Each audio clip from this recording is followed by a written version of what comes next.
So we are starting a new series on the book of Daniel. I was talking to Kaylin about it before we came here, and I said it's probably take at least a year, because when we did 1 Peter, which only has 5 chapters, that we had 38 separate teachings. So Daniel has 12 chapters. So who knows how long we're going to go? And truth be told, I've read Daniel. And I've done some basic study on it through my life, but I've never done an in-depth Daniel-only study. So I actually don't know how it's going to turn out. I don't have fixed conclusions about things. And so I will be learning as you do. We'll be going through this together. But tonight, we're just looking at the first 2 verses. I thought we'd get through more like I always do, but there's so much in just these 2 verses that we're not going to get any further. So Daniel chapter 1, verse 1. In the 3rd year of the reign of Jehoiakim, king of Judah, Nebuchadnezzar, king of Babylon, came to Jerusalem and besieged it. And the Lord gave Jehoiakim, king of Judah, into his hand with some of the vessels of the house of God, and he brought them to the land of Shinar, to the house of his God, and placed the vessels in the treasury of his God. So I like history. I'm not a historian, not an expert, but I like reading history. And I find that a lot of people, even people that study it for a living, they have a misunderstanding. I'm talking about non-Christians here. They have a misunderstanding of how world history works. So a historian will read a story of something like that happened, like here where Babylon defeats Judah, and they report it as, okay, this took place, this was the year, this was the series of events. But they don't look any deeper. They just kind of record it as a chronological list of happenings, and they describe them as either political or military or some combination thereof. And they say, well, this happened because this nation was expanding their territory, and that's all it was. And if you weren't paying attention to the context, talking about now from a Christian perspective, treating the Bible as a true book, if you don't pay attention to the context, you could read verse 1 by itself, and that's all it seems to be. Let's read it again. In the 3rd year of the reign of Jehoiakim, king of Judah, Nebuchadnezzar, king of Babylon, came to Jerusalem and besieged it. And it sounds like basic history, right? To the average person, it's just another thing that's taken place. But if you keep reading, and this is what makes the Bible different, biblical history different from other history books, if you keep reading, the Bible adds details that shows you what's going on behind the scenes. And that's the beginning of verse 2. So here's this besieging. Verse 2, and the Lord gave Jehoiakim, king of Judah, into his hand. Whose hand? The king of Babylon and his army. And so what the Bible does, it takes the events of world history that we're all familiar with, but it adds a level of understanding. It adds a level of detail that you might not pick up on otherwise. And so if we're going to understand what's going on in a book like Daniel, which starts out with a lot of history, there's essentially 2 questions that you need to ask yourself. And the first question is the question that everybody asks when you come across a story like this. What happened?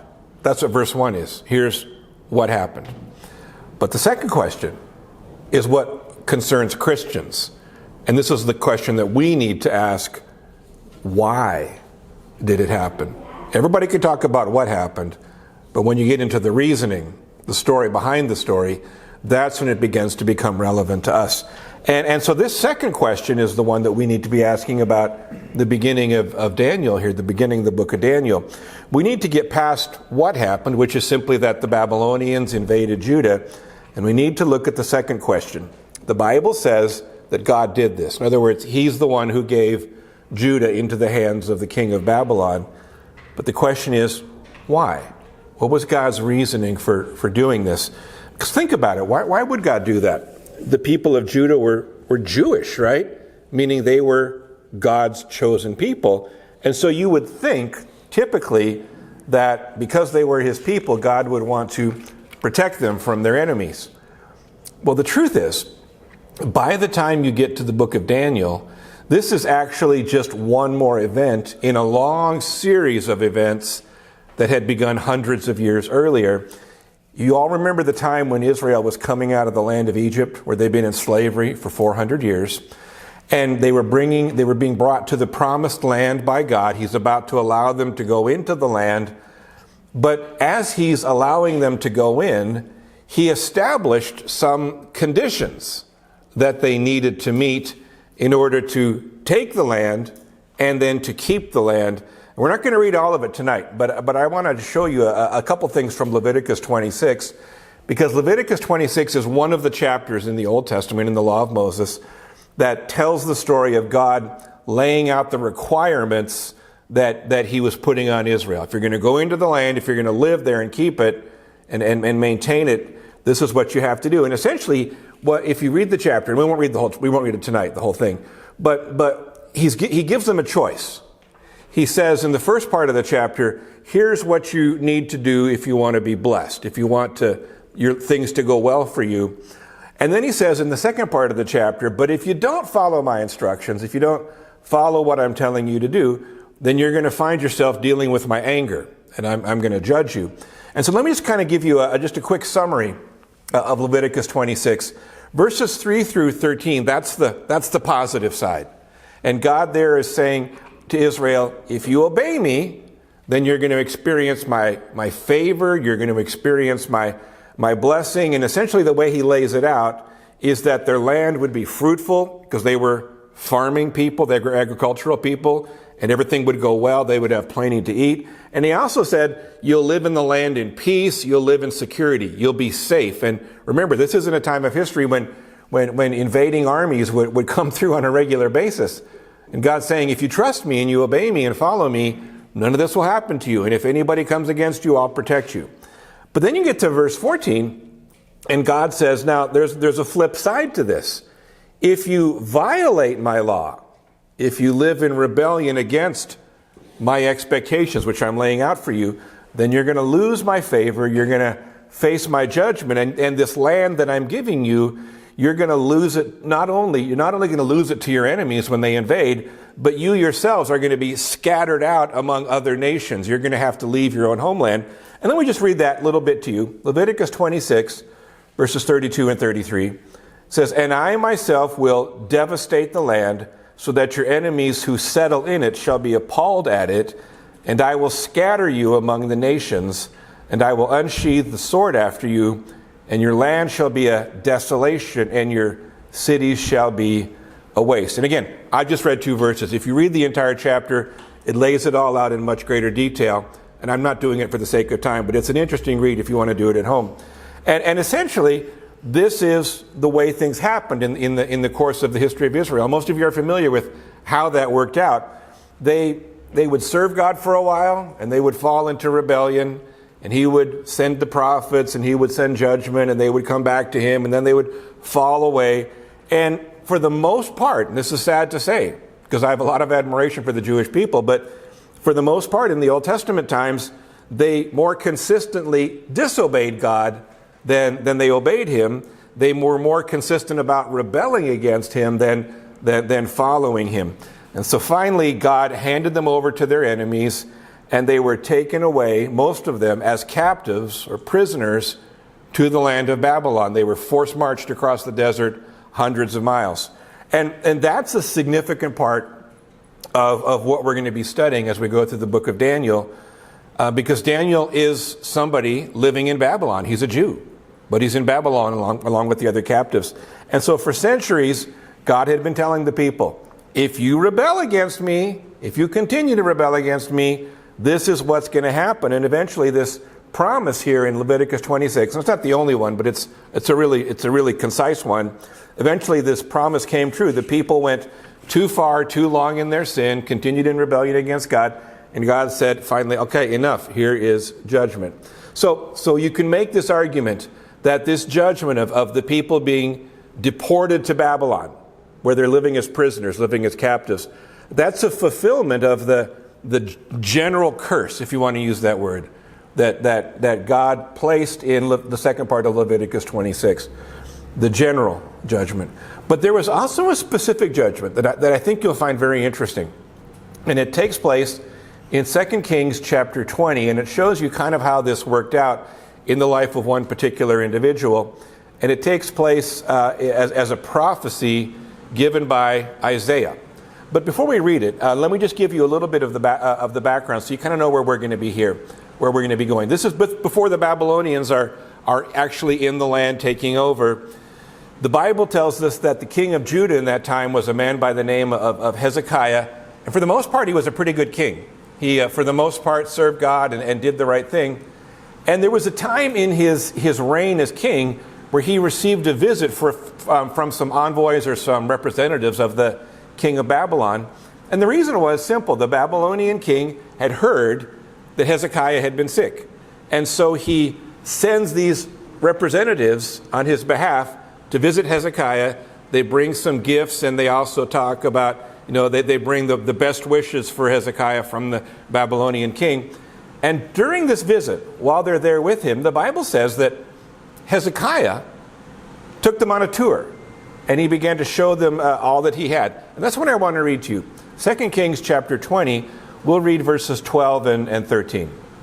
And there's some crazy long names, so just get ready for me to stumble over them, okay? It says, at that time, Merodach-Baladan, the son of Baladan, king of Babylon, sent envoys with letters and a present to Hezekiah, for he heard that Hezekiah had been sick. Okay, so if you stop there, you're like, okay, nice friendly gesture, right? Gesture of goodwill. And then verse 13 tells you what happened afterward. Hezekiah welcomed them, and he showed them all his treasure house, the silver, the gold, the spices, the precious oil, the armory, all that was found in his storehouses. There was nothing in his house or in all his realm that Hezekiah did not show them. And we'll read it in just a second here, but let me just clue you in on what's about to happen. The prophet Isaiah, who's a very godly man, hears from the Lord. He finds out about this. He finds out what Hezekiah has done in showing these envoys from Babylon all that he had. And Isaiah became really angry at Hezekiah. And people read that, and when you don't know the context and the historical background, a lot of people say, what's so bad about what he did? Why, someone comes to visit your house, would you like to see my house? Sure. Isn't it like that? Well, to answer that question, what you need to do is understand what was happening during that time of history. You see, in the time when this king of Babylon sent these envoys to Hezekiah with this gift, he wasn't just telling Hezekiah how glad he was that he wasn't sick anymore. If you go back through history and you break it down chronologically year by year, what you find out is that this particular moment took place during a time when Babylon was a rising power, and they were at war on and off with the established power, and that was the Assyrian Empire. So the Assyrians had been around for a while. They controlled a significant part of the world. And Babylon was an up-and-coming power trying to push against the Assyrians. And the king of Babylon during this time, because they weren't as strong as he wanted them to be, he was looking for allies who could help him against the Assyrians. Okay? So keep that in your mind. The king of Babylon is looking for allies in his war against the Assyrians. And now let's reread chapter 20 of 2 Kings, verse 13. Hezekiah welcomed them, and he showed them all his treasure house, the silver, the gold, the spices, the precious oil. Now let me underline the next two words. His armory, which is what? His weaponry. All that was found in his storehouses, there was nothing in his house or in all his realm that Hezekiah did not show them. So you remember the setting now, right?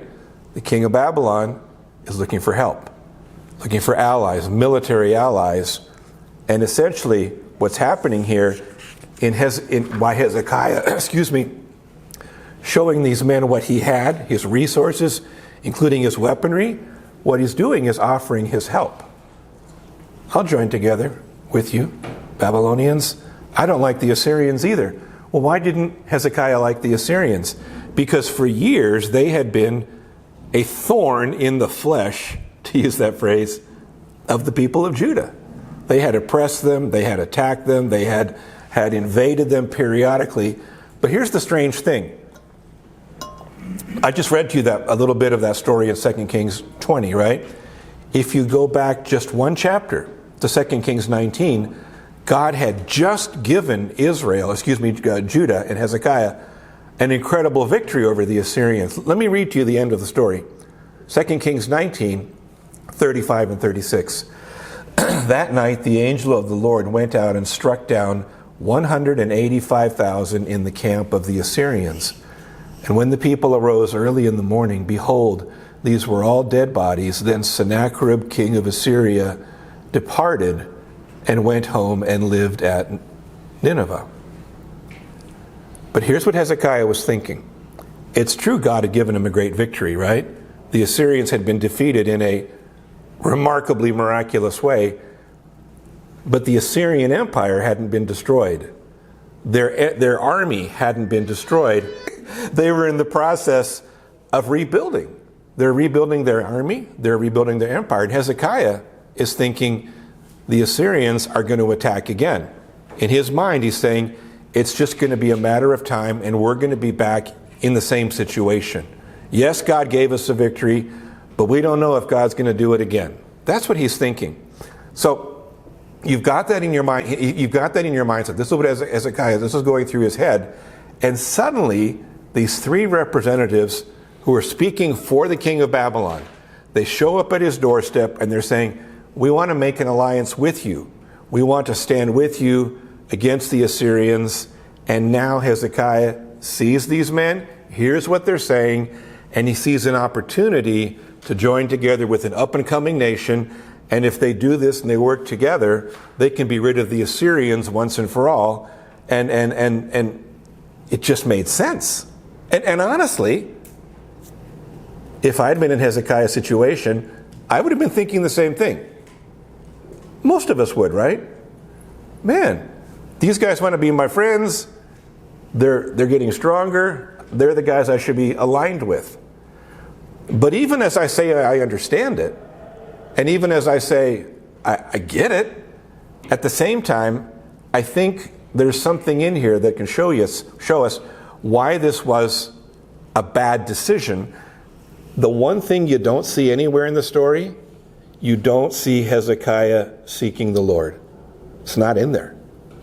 And there's nothing in the text that says God came to him through a prophetic message, through Isaiah or whoever it is, leading him to make this decision. In fact, what did Isaiah do? Isaiah was angry at him.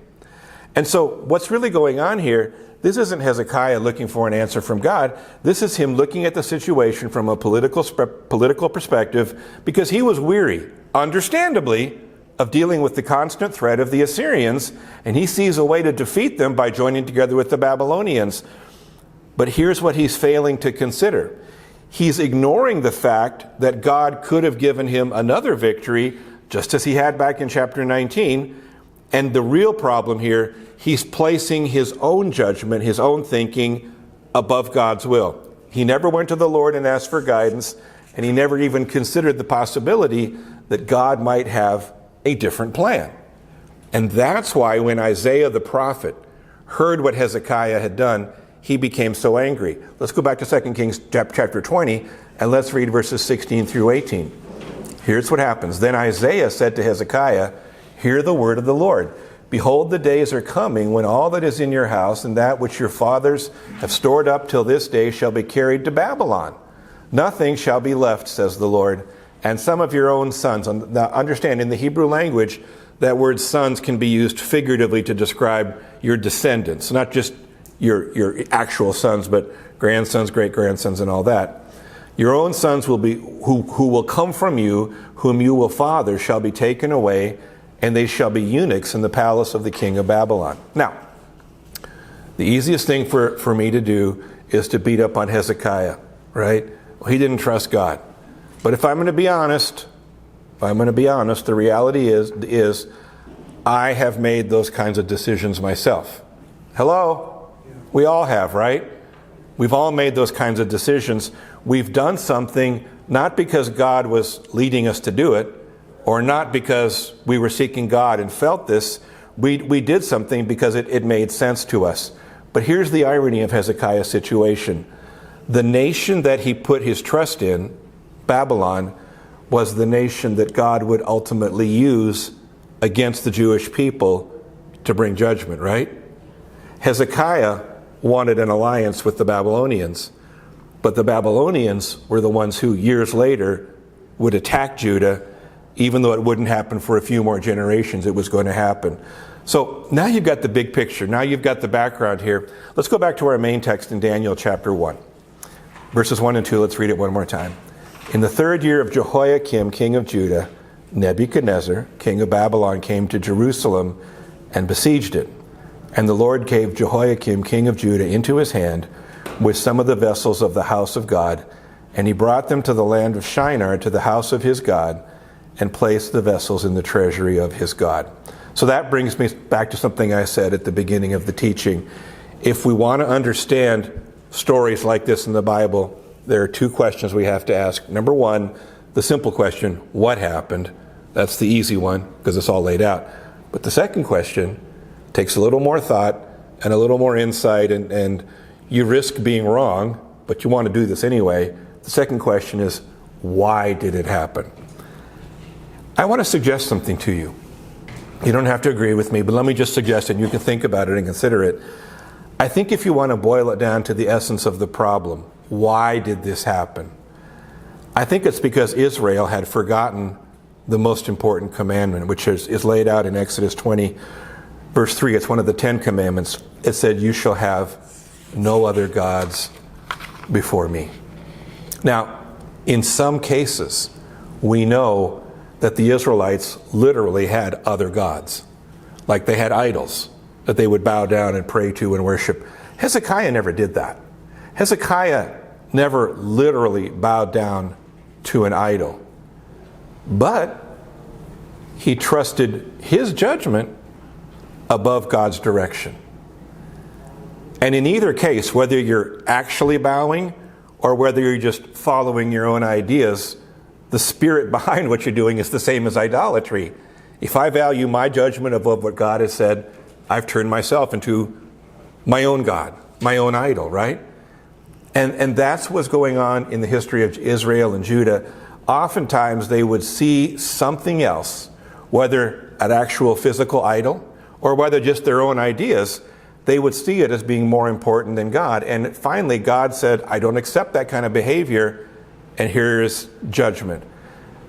Let me wrap it up with this. And there's so many ways we could take this, but I just want to kind of help this, or start it this way to get our discussion going. We all face important decisions. We all face a fork in the road periodically. Which way am I going to go? How am I going to approach this or that? There's a very simple principle, a simple spiritual principle that you need to keep in front of your eyes, in front of your mind, in front of your heart. And this is where Israel and Judah failed time and time again. And it's where we fail as well. Before you do anything, be sure to commit your ways to God and ask Him to accomplish His purposes. Let me just give you a little thing I do. And you may think this is stupid, and that's fine. But this is something I do. A lot of times I found myself at having to make a decision or a choice about something, and I haven't known what to do. Let's say I've got 2 options, and I've prayed and I've said, Lord, option A, option B, and I'm not hearing Him guide me in the sense of feeling one or the other is right. There's a prayer I pray, and in my experience to this point, God has been very faithful to answer it. If I don't know what I'm supposed to do, I pray and I say, God, stop me from doing what I'm not supposed to do. And I have found God closing doors. I didn't know that I wasn't supposed to go through that door. It just closed. And I've taken that as God's way of saying, all right, Gary, you prayed, and here you go. And because this door closed, then I've known this is the door. That's not an answer to every question you've ever had. But it's just a little piece of something that I've picked up over the years that may help you in terms of making your decisions. and saying, Lord, what do you want me to do? If you don't have clear direction about what to do, pray that God will stop you or hinder you and prevent you from doing what you should not do. And there's a passage I've included on your outline, and even if I hadn't written it out there, some of you could probably already guess, because you know me, and you know I love these verses. You could have guessed I was going to put it in there, and I want to end with this, then we'll have our discussion time. Proverbs 3, verses 5 and 6. Trust in the Lord with all your heart. Do not lean on your own understanding. Let's pause there. That's what Hezekiah did, right? Or didn't do, should I say. He didn't trust in the Lord with all his heart. He did lean on his own understanding. And how did it work out? He found out his descendants were going to pay a terrible high price for his failure. So instead of doing that failing in that way, what do? Verse 6, in all your ways acknowledge him, and he will make straight your paths.